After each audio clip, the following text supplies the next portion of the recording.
I hear him say that? I said Revenge of the Rebel Alliance. You said that, but then we summed it up here with Revenge of the Empire. I just wanted to point out that was mixing the metaphors pretty. Yes, yeah, you're welcome. Sleep, okay.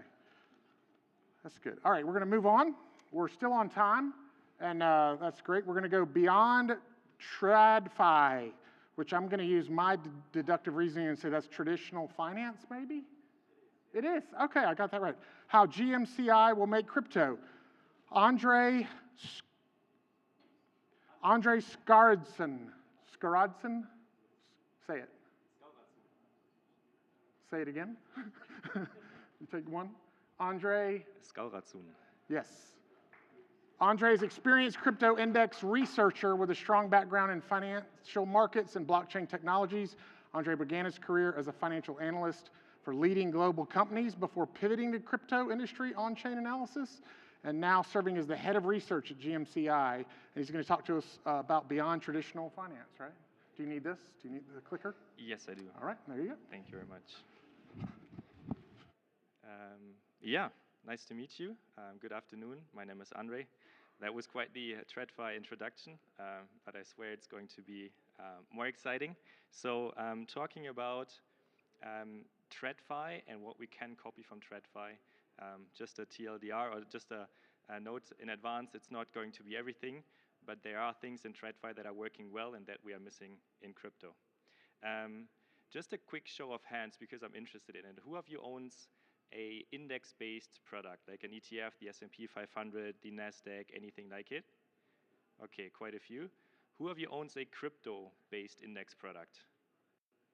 Okay, just out of curiosity, which product is it, or which index? Which index is it? Sorry? Grayscale, okay. Yeah, so it's a single asset index, right? So the Bitcoin ETF? Okay, interesting. What we are going to talk about today, or what I'm going to talk about, is indices in general, but of course also about our company GMCI. We focus on multi-asset indices, so not single asset indices like just a Bitcoin ETF, but basically a strategy that comprises more assets. So if we look at indices in general, what are they used for? I think if you hear something on CNN, if they talk about the market is up 3%, down 5%, whatever, they're usually talking about the S&P 500 or some similar index. And another way of using an index, of course, is to benchmark your performance against it if you're an active asset manager. If you don't manage to outperform the benchmark, your clients will probably have questions. You also can use it to just diversify your portfolio. If you want to have, for example, the MSCI World Index, you can also use it to invest in specific sectors that you're bullish on. But the two main ones that I've marked here are actually to have a barometer for the market overall, and also to have passive investment products. So you can have, of course, perpetuals and futures on indices, but I think the most common use case would be just a TradeFi ETF, like the S&P 500. And this slide here shows how much TradeFi relies on indices and how few index products we have in crypto at the moment. So close to 16 trillion assets under management for ETFs, index-based ETFs, and a little bit less than half of all the derivatives volume is index-based. In crypto, it's less than 1%, so we have a long way to go. It's hard to beat the market. Actually, last year, only 5% of active asset managers managed to beat the S&P 500. That's according to data from S&P. And on a regular year, 20% managed to beat the index. If you look at a longer term time horizon, it's just about 10%.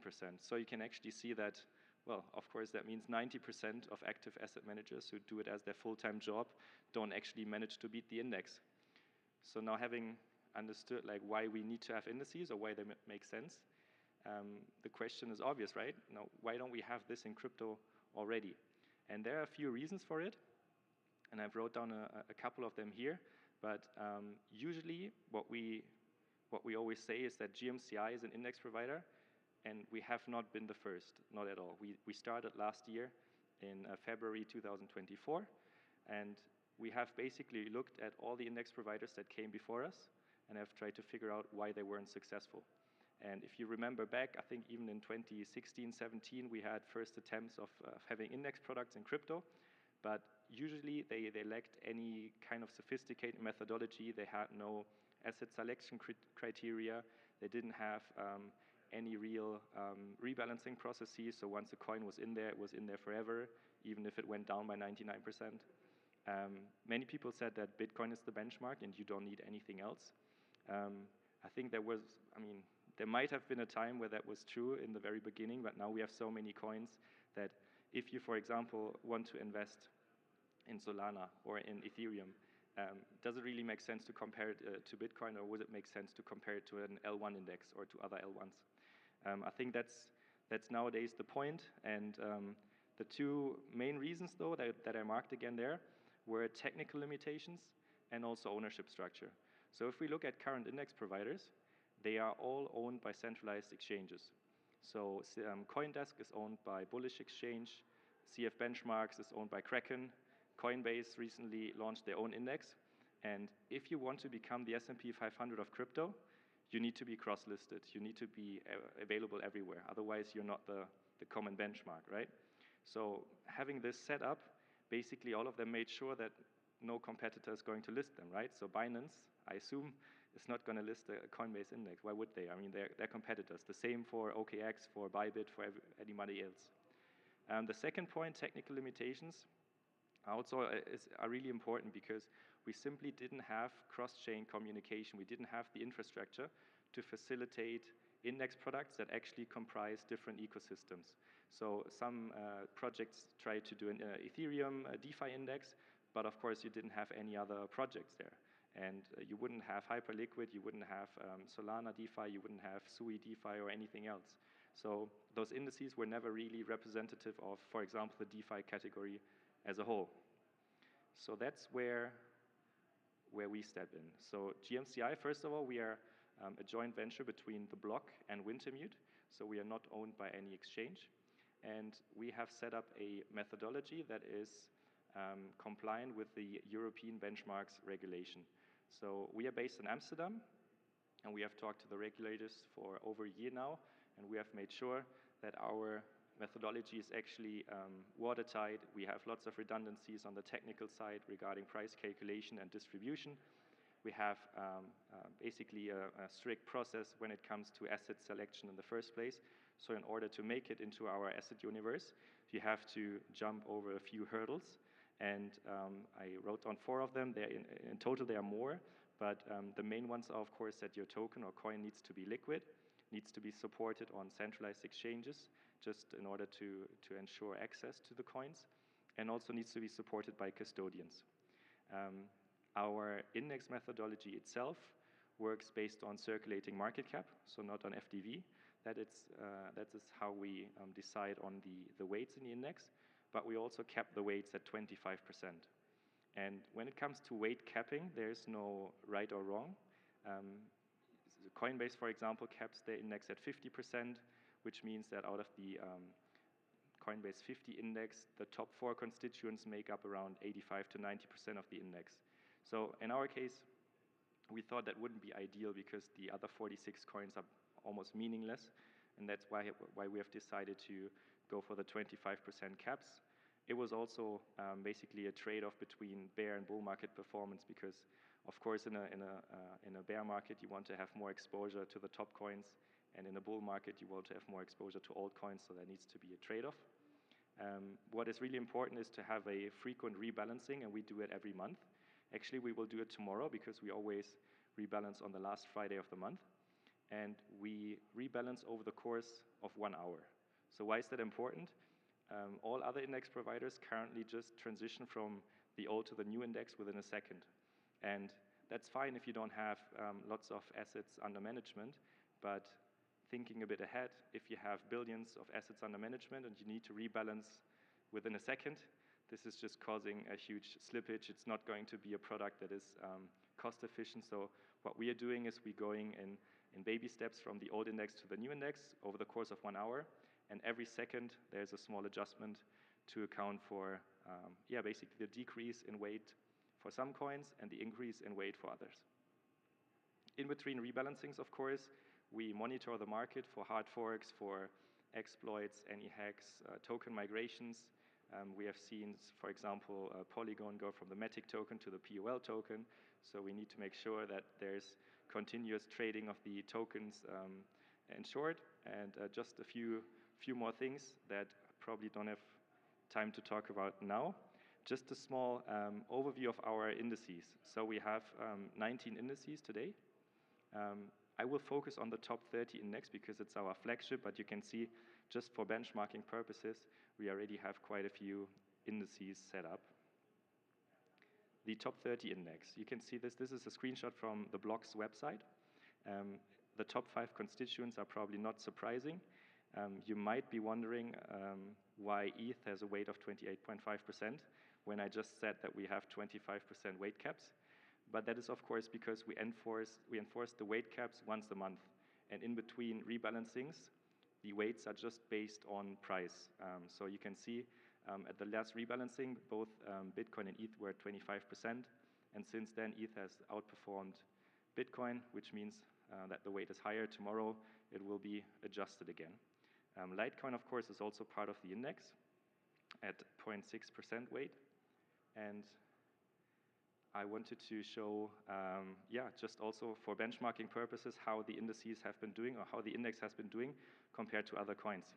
And for us, I think it made sense to use a 4-year time frame because you capture the bull and bear market, which is, I think, important because we have seen pretty clear 4-year cycles. Whether that will continue is probably remains to be seen. But so far, you can see that even holding through a 4-year period with a bear market, the top 30 index outperformed Bitcoin. And that is because, of course, in a bear market, the index goes down more than Bitcoin, but it offsets this by outperforming in the bull market. I've been introduced to the Litecoin ecosystem relatively recent, and I'm quite bullish on what is being built here. So I don't think that the price development of the LTC token itself is reflective of what's going on here, but I will talk about this in a second. So you might be asking, okay, sounds nice, benchmarks, we have seen the developments, it makes sense, TradeFi uses it, even in crypto it makes sense. So how can we actually invest in it? And this is where our partner OpenDelta comes into play. Just like S&P needs to partner up with a product issuer like iShares or Fidelity or Amundi, we as an index provider also need to partner up with a product issuer. And in that case, we've partnered up with OpenDelta, and we will launch a token that is tracking the top 30 index. So the price of the token will not be influenced by anything that we are doing as a team. It's just going to be reflective of how the top 30 tokens and coins are performing. It will be the first on-chain index tracker of its kind, and it's going to be launched on Solana first on a DEX. That was a decision taken by OpenDelta, but I will mention it on the next slide, but we are chain agnostic, we are ecosystem agnostic. For us, it's a perfect good start, but we of course are looking to just expand to more ecosystems. There will be no wrapping, no bridging involved. The setup is going to look like that all the assets are stored with a custodian. A centralized party, of course, not ideal, but the funds will be segregated, so bankruptcy proof if something happens to cover the custodian, that doesn't impact any of the index underlying constituents. There will be a proof of reserves. The index will allow for self-custody, which is something that I'm pretty excited about, because if you think of the Coinbase 50 index, for example, it's currently only available as a perpetual contract. If they will launch it as a token at some point in the future, it's probably just going to be available on Coinbase and you cannot withdraw it. And then you're kind of depending on how Coinbase does as a company, or whether you live in a jurisdiction where you can actually get a Coinbase account. So with this solution, you can actually just hold it on your Trezor, on your Ledger, on your Phantom wallet, and can custody it yourself and follow this passive index strategy that, of course, follows our methodology, so including the monthly rebalancing.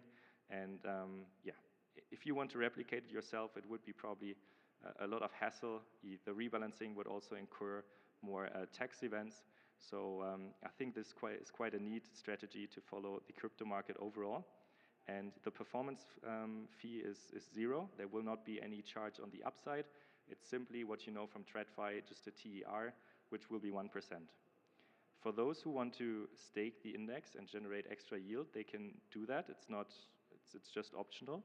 And the yield will actually come from staking rewards of the underlying tokens. So in the top 30 index, of course, you have proof of stake blockchains, and you can, via Open Delta, stake those tokens, and of course, get the yield passed on. But that's just as a side note. If you followed the markets recently, you've probably noticed that Coinbase joined the S&P 500, and analysts predicted that they will have billions of passive inflows just because of that. And I'm not promising the same for Litecoin, but of course, there will be passive inflows. There will be new Litecoin holders that are not aware of how or which token they're actually holding if they hold the OG30. And this can, of course, lead to, down the line, decreased volatility because you have steady inflows, and that might open up new use cases as well. What I personally like about it is that every constituent of the index just benefits from the index's adoption. So the upside is completely shared, and everybody benefits from it. If you're interested in trading the indices or just using them for benchmarking purposes, you can already get price feeds via different blockchain oracles. You can see them on the Bloomberg terminal, on the Blocks website. You can connect to our API directly if you want to. You can already trade CFDs and perpetuals on our indices, but for a long-term strategy, of course, that's not ideal. So I'm pretty excited about the spot token that is going to launch. This is actually going to launch next month. So that's something I haven't mentioned. The OG30 will launch next month, and the launch will be done by Open Delta, of course. And we are also talking to the tier 1 centralized exchanges at the moment to launch both the token and also the perpetual contracts on our indices, just to make sure that anybody can trade whatever instrument they prefer, even do a basis trade if they want to do so. And yeah, for 26 and beyond, we just want to be present on more ecosystems. We want to be present on more exchanges, available everywhere. Litecoin could be an interesting place to launch a token like this as well. Open Delta has decided to go for Solana first, but we of course want to be on Ethereum and on many other chains. And we have also talked to major ETF issuers in Europe, and right now they have trouble getting their products off the ground. The Bitcoin products were quite successful, Ethereum a bit less so, so they're currently waiting to see more demand and also more clarity from the regulators. But I'm quite optimistic, and things can change quickly when prices change, so the sentiment in that sense in crypto can change quite quickly. So crypto needed a new standard, so we made one, and I hope that I could make the case for indices and why they make sense in crypto. I'm not encouraging anyone to go just 100% in indices, but I think for some part of your portfolio there might have a place. And thanks for your attention. I would love to connect with you. Feel free to reach out to me. I'll be here today, I'll be here tomorrow. And of course, if you want to follow us, GMCI is the company's name. We are currently in the process of raising funds, so we hopefully have more exciting news to share. We are talking to the top exchanges at the moment, and we are quite optimistic that we can work together with many of them. So I hope that if I come back in a year or two, we will have a decent asset under management in our products, and also hopefully some big exchange listings. So yeah, thanks for your attention, and talk to you soon.